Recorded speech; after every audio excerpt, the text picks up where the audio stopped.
2500 ரூபாய், தாலிக்கு தங்கம், காஞ்சி பட்டு புடவை, ஃப்ரிட்ஜ் 8000 ரூபாய் டோக்கனு.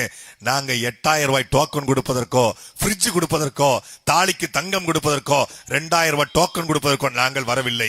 கல்வி இலவசம், மருத்துவம் இலவசம், தூய குடிநீர் இலவசம்.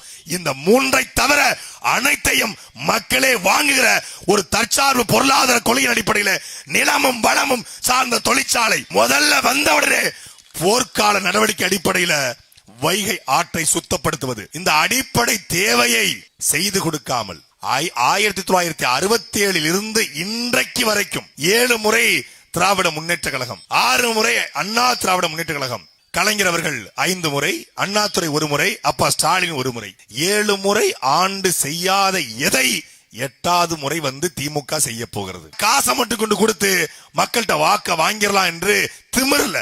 இந்த தாய் நகர், கங்கா நகர் மட்டுமல்ல, தமிழ்நாடு முழுக்க எங்கேயுமே எவனுமே கூட்டம் போட்டு பேசுறது கிடையாது. வர்றான், கைய காட்டுறான். ஐயா அப்பா ஸ்டாலின் ஒரு இடத்துல மொத்தமா கூடி பேசிட்டு போயிருவாரு. ஐயா உதயநிதி ஒரு பக்கம் பேசிட்டு போயிருவாரு. இந்த பக்கம் பார்த்தா அவரு பேச்சே கிடையாது. ஒன்லி சாலை வளம் தான், நகர் வளம். மன்னர்கள் வந்து இறங்கி வருவாங்கல்ல, மன்னர்கள் காலத்துல மன்னர்கள் வந்து இந்த பெரிய தேர்ல வந்து அப்படியே கையை காட்டியே வருவாங்களாம். அப்படி மக்கள் எல்லாம் குனிஞ்சு கும்பிட்டு எசமா துறை வராங்க, ஐயா வராங்க அப்படின்னு குனிஞ்சு நிற்பாங்க. அது மாதிரி பூக்களை தூவி எரிகிறதும்